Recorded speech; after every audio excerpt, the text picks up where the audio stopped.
আমরা দুইজন স্বামী স্ত্রীর বাসায় বেরোতে দিলাম, আর আর মনে করেন ওই কেমন কিভাবে পিছনে বুড়কে আবার মোটর সাইকেলের পিছনে ধরা গিয়েছে, আর ধরা গিয়ে ও পড়ে গেছে, আর আমি গাড়ির মধ্যে টিকলা দিঘায় টিকাকে সামনে কেমন করে হাত পা ঘোরায় কেমন করে যেন বাইরে আমি হাত থেকে তুলে ওকে আমি হাসপাতালে নিয়ে আসলি ভাই। ও ভাই গো, আমি রক্ত দিলাম, সব দিলাম ভাই, আমার নিজে যাওয়া, তাও আমার মনে কথা দিয়ে পারলাম না ভাই। সন্ধ্যায় আদানের পর আমরা বাসায় এসে নামাজ পড়বো, আমরা নামাজ পড়ে গেলাম, আসরের নামাজ পড়ে বেরোই, আজকে মাগরিবের নামাজ পড়বো ভাই। আর এই কাহিনী ভাই গো, ও ভাই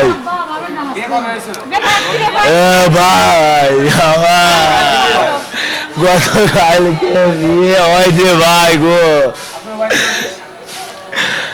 মোজাম্মদ সুমায়া পারভিন রিঙ্কি। আমার নাম মোহাম্মদ তৌফিক মন্ডল। আল্লাহ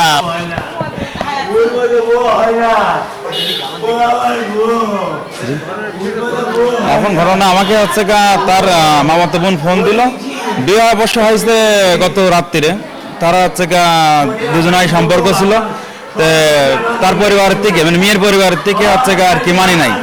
তারপরও তার বাসায় 6 লক্ষ টাকা দেলমোহর কেড়ে হচ্ছে শুনলাম বিয়ে হয়েছে, তা ফোনে শুনলাম, আমি যেতে পারি নাই। তারপরে আসরের নামাজ পড়ার পরে এখন হচ্ছে ওরা বাড়াইছে শুনছে, এখন আপনারা শুনলেনি।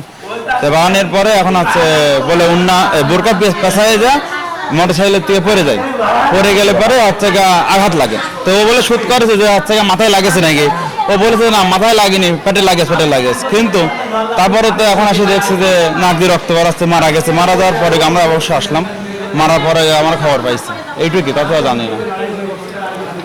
না এখন এটা অবশ্য ছেলে খুব ভালো, অন্তত আমার বাসায় যা তারা হচ্ছে সে বহুত সময় গল্প টল্প করে, ছেলে নিঃসন্দেহে ভালো, এখানে কোনো কিছু সন্দেহ কোনো কিছু নাই।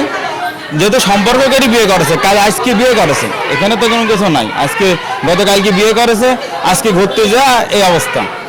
এখন জন্ম মৃত্যু সম্পূর্ণ তার হাতে, এখন তার হয়তো একটু ছিল, এই জন্য এই অবস্থা। এখন মেয়ের বাসা কোথায় এখন জিয়ারুকে যত সম্ভব, আমাকে তো শিওর আমি জানি না, এরকম জিয়ারুকের ওদিকে।